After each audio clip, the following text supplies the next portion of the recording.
Okay, welcome this afternoon. I think it's Friday, the 55th day of April 2020. I am joined by another innovator, Justin McCullough, who has an idea, and he and his team curbed a car that was so fantastic. Someone saw the show a couple episodes ago, saw my request to, if there are people or ideas you want to see, send them to me. This is exactly what happened. We had a talk before. I love the idea. So let's get straight into it, and then we'll go into your whole history. But Justin, you have an idea that's going to make it safer and easier to conduct business as we try to open up the United States. What have you built? And let's get right into it. And then we'll circle back to how you got to now. And let's do that. So what have you built?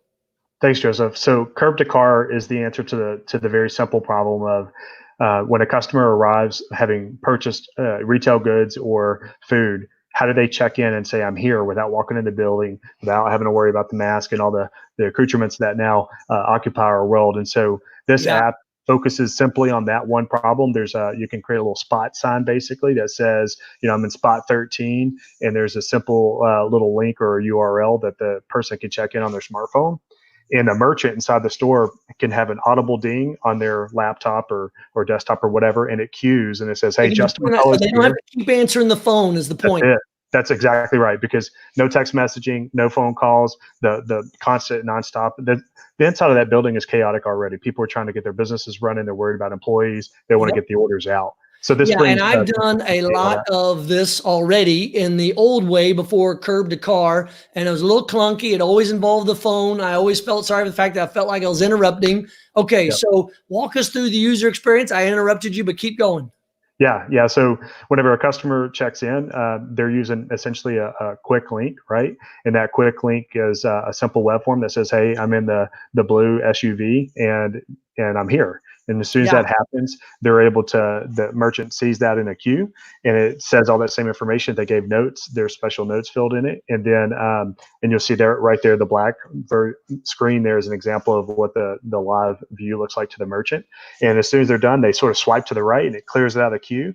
And then the next one comes up and they get a rolling ticker that tells them how long somebody's been sitting in the parking lot. We're seeing about, you have some metrics on performance. Even in this era of COVID, we still want to do right by our customers. Interesting. Okay, so if I call in, how do I even know the app exists? And walk me through that experience. Yeah, you bet. So a lot of times what we're seeing is these customers are creating like either a printout. Some of them are actually making metal signs. They're going straight to the metal sign, and it says, don't come in, don't call, check in here, right? Store curb to car / my link is usually what they do. And that's what they punch in.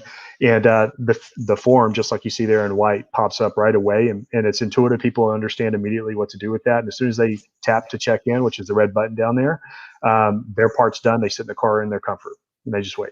Right. And so in terms of what you're not, it's also important, as we're going to talk after the discussion about how you're helping restaurants and retail businesses do this curbside to, drop off, or excuse me, not drop off, but pick up.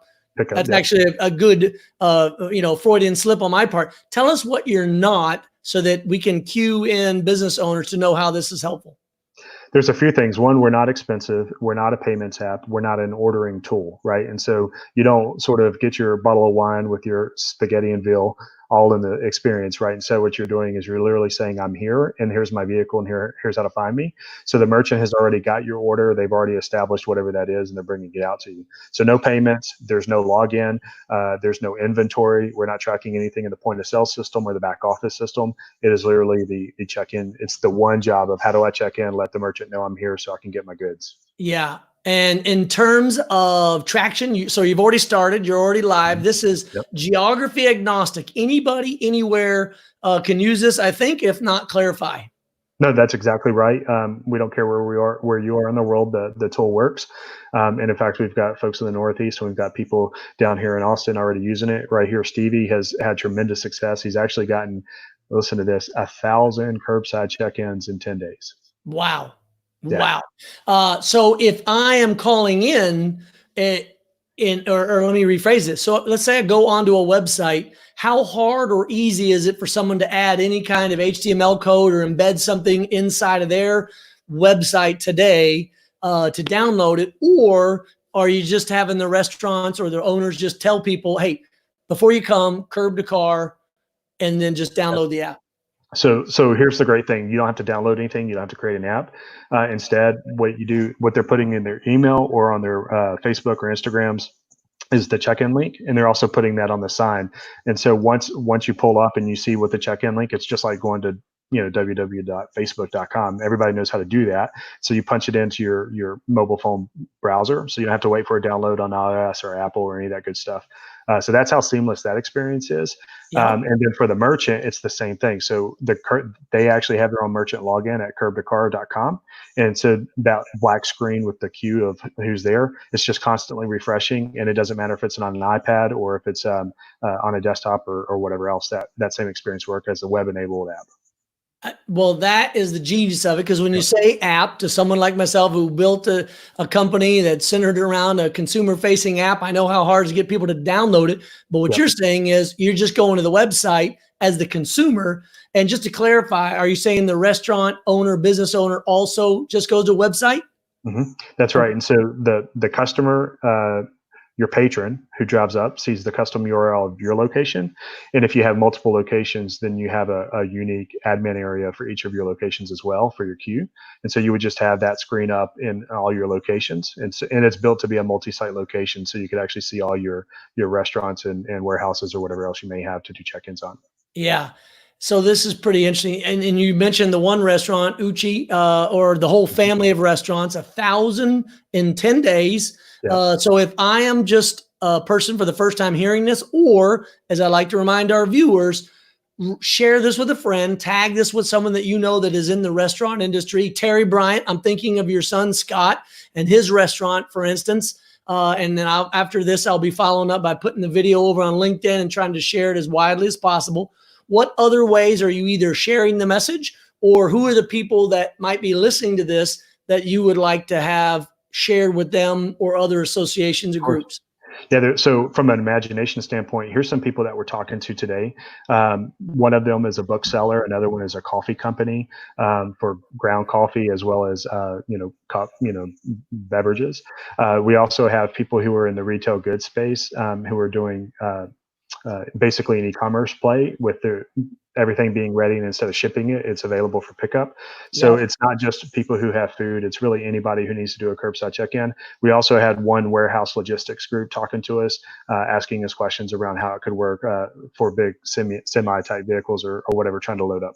If I am a produce, if I'm in produce and I am traditionally going to a restaurant or I'm traditionally going to a grocery store, but I want to open up and sell in a farmer market style, but without the market, could I be using this app as well? Absolutely. Yep. So once you've got that order, whatever that order is, it's there and established. Once you arrive, boom, I'm here, and somebody walk it out to you. That's the way it's intended to work. It doesn't really matter what the products are.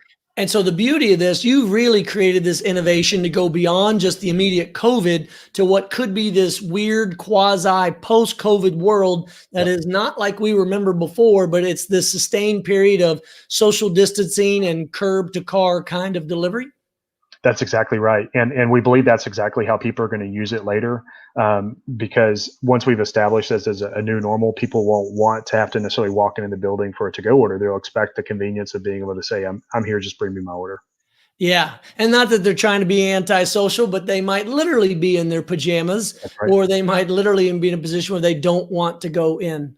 That's exactly right. Yeah, and what's interesting is there's a convenience store group that has about 3,000 locations who is thinking about how this can apply. There's also a major franchise pizza place. I can't get into the details yet. They have 1,600 locations where they're looking at their point of sale, satisfying all the ordering requirements, and using this as the last mile of pickup.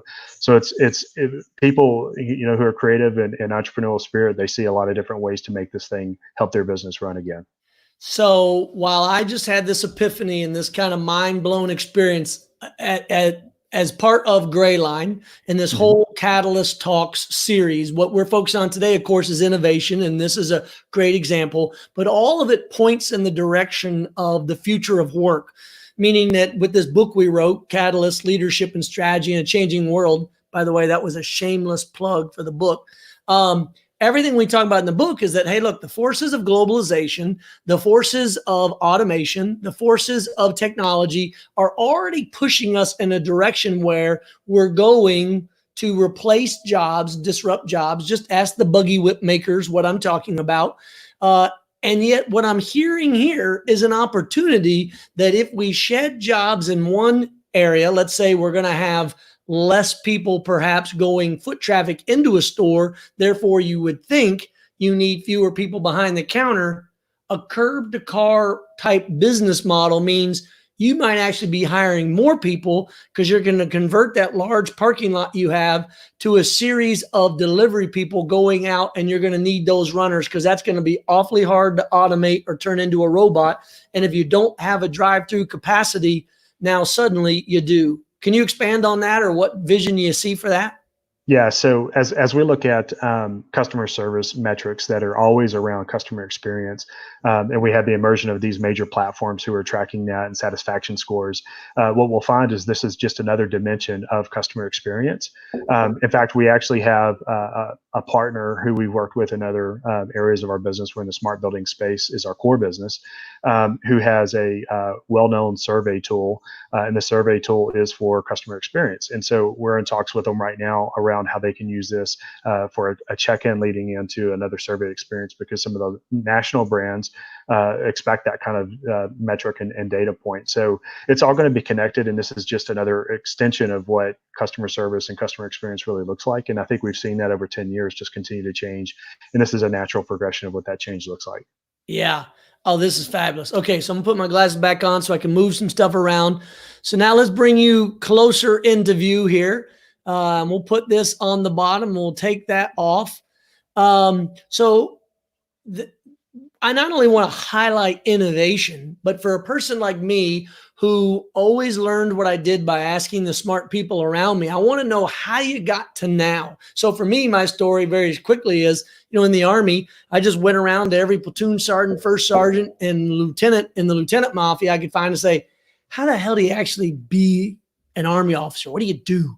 When I wanted to leave the Army at the end of my 20 years and go into entrepreneurship, only thing I knew were books. And I read, Bill Murphy Jr.'s book on the intelligent entrepreneur, but I didn't really know beyond that. So I just started asking every person. In fact, I like to say I built Ride Scout one beer at a time, or so says the Austin Business Journal in an interview they did with me.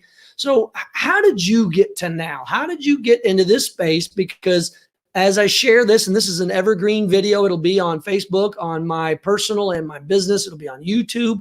And hopefully somebody taps into this one day when they see the keywords in the transcript as they're learning and seeking out their own journey.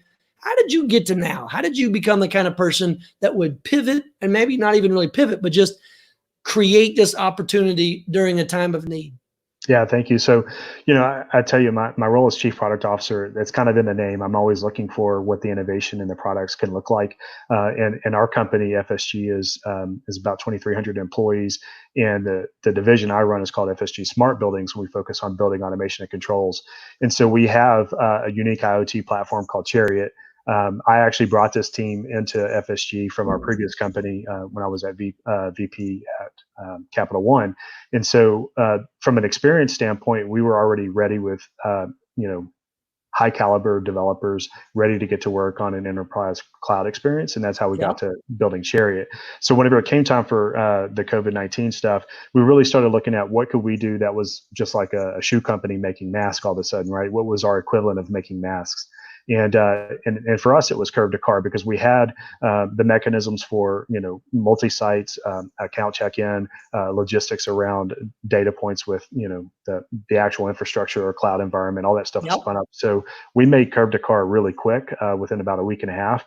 Not because it's only a week and a half's worth of work, but because we'd already done years of other work, right? Well, that's kind of the whole idea behind Malcolm Gladwell's book, 10,000 or not. Let's see. I've read all of his books. So 10,000 hours, I think, comes out of, I don't know. That's why it's great to do a lot of episodes. Right? What's that? Point? Is that tipping point? 10,000 hours? No, this one came after. I think this one came after that, but it doesn't matter. The point is, he took from another body of work that said if you do something and you practice it excellently, not just do it for 10,000 hours. I'll never be a good singer because I'm not good to begin with. Yeah. But if you do what you're good at for 10,000 hours or collectively as a team, you develop a real expertise. So I love your point, and I hope that every entrepreneur listening to this realizes that you didn't build this in a week and a half. You were able to create this because of the 10,000 plus hours you'd already put in before. That's right. And I want to add, though, for the entrepreneurs out there, every tribe has its own language, right? Its own dialect, its own special way of saying things. And our tribe communicates around delivering value daily, being customer focused, GSG, get stuff done, or more colorful words if you prefer to not say stuff. Yeah. And by and the so way, Laura Lork, by the way, corrected us rightly. It is Outliers by Malcolm Gladwell. And Laura, keep doing what you're doing. If you're not subscribed to Laura's work, she does some amazing things with the Silicon Hills newsletter. So anyway, and Laura, please drop that in the note section. So, but keep going. I'm sorry to interrupt. And to that point, he talks about 10,000 hours, and he also talks about deep practice. And the deep practice that happens is not the superficial movement, right? It's the I'm trying to win. I'm at game level performance, even though it's practice. Yeah. And so I think what we find with entrepreneurs is side hustles or something else is being treated with that same level of deep practice. Curb to Car was certainly like that. We didn't need another fun round of something to exercise our intellect. We wanted to deliver something immediately that had value and could make an impact. And I think that's deep practice in action. That's all of our SMEs putting their best foot forward to make something that's useful. Well, that reminds me, that's a very cool analogy that what the Army taught me, among many things, is if you learn to be adaptable and agile, if you learn to work in teams, focus on the mission, and then not sweat the small stuff, if you can kind of do those basic skills, or I like to call them attributes, then I can take you and drop you on a hillside in Afghanistan, or I can drop you in a desert in Iraq, or I can drop you into New Orleans after Katrina. In other words, I could put you wherever you need to go, and you're going to figure out what you got to do. And that's what I love about your story with Curb to Car is you built an adaptable and agile team as the chief product officer, and you pointed everybody towards a mission. And let's talk about this idea of the one job. Because there's a lot of people that try to eat the whole elephant and the whole time. I know that when I started Ride Scout, I tried to boil the ocean, my first attempt. Talk about the importance of focus and how that helps an entrepreneur or really anybody trying to do anything. Yeah, I mean, the one job is a part of the jobs theory, jobs to be done theory. And Curb to Car's one job that it solves is curbside check-in. And so it's not a payments app, it's not an inventory app, all those things. Full confession here is one of the jobs I had was the number 2 inside of an e-commerce platform company. And this thing had 10 million lines of code. It was long in the teeth, 10 years old. It did everything you could possibly think of. And so I certainly lived in that environment where it did more than one job. But some of the best results that you get is in the one job experience. And so I think Slack, for example, is a great story with those guys were working on a game development system, and Slack was the communication engine within the game system, right? And then they kept finding that that one job of communication they were excelling at, and they popped out with Slack. And so I think that's a really important concept. And for Curb to Car, it has its one job. We have a platform called Chariot that is very multifaceted, and as a result, we have complex conversations behind that. But we built another tool called Flight Deck, and its one job is to monitor all these noisy alarms that are in smart buildings environments. So as a result, we process 5 million alarms with Flight Deck, and its one job is to see every alarm and make sense of it. And so another tool that we built is called Plaid. Its one job is to do quality assurance audits before we get involved in a facility. So this idea of one job, while it creates multiple apps, what helps people do is understand how.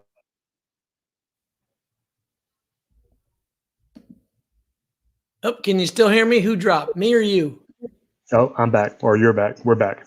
Okay, whichever. That's it's like any live demo. This is the beauty of doing things live, but I believe in getting it out there fast.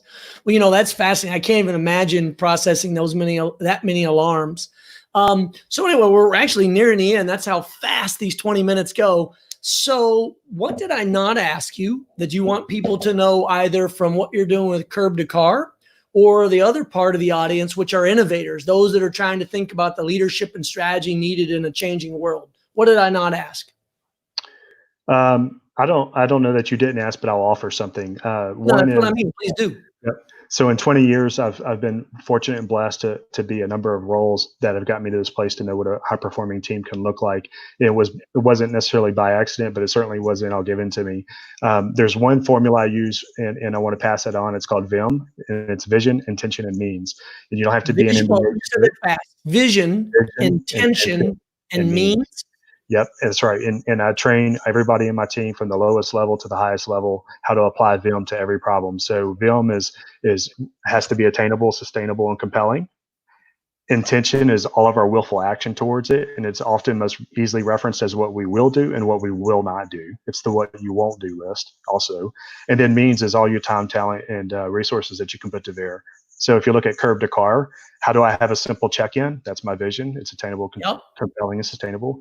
Intention is I got a week worth of developer time I can put towards it and my entire Chariot platform in the background as part of my means and resources. And then intentionally, we're going to work on it for a week and we're going to stop working on something else so that we can help America run again with curbside check-in. So that's VIM in action. VIM is used when you want to lose weight. VIM is used when you want to start a business. It's when you want to get acquired. Apply VIM. Yeah, no, that's fabulous. It reminds me of a boss that I was fortunate to work for named Rick Lynch, who, I'm going to share this with him later on LinkedIn, so I hope I get the quote right. But what I took away was that the person in charge of the organization, the team lead, whoever is ultimately responsible is providing that leadership, you can really only provide guidance and resources. And it rhymes with what you were saying, meaning that the guidance is where they've got to go and the resources are the tools to get there. And beyond that, you've got to, have that team feel that ownership.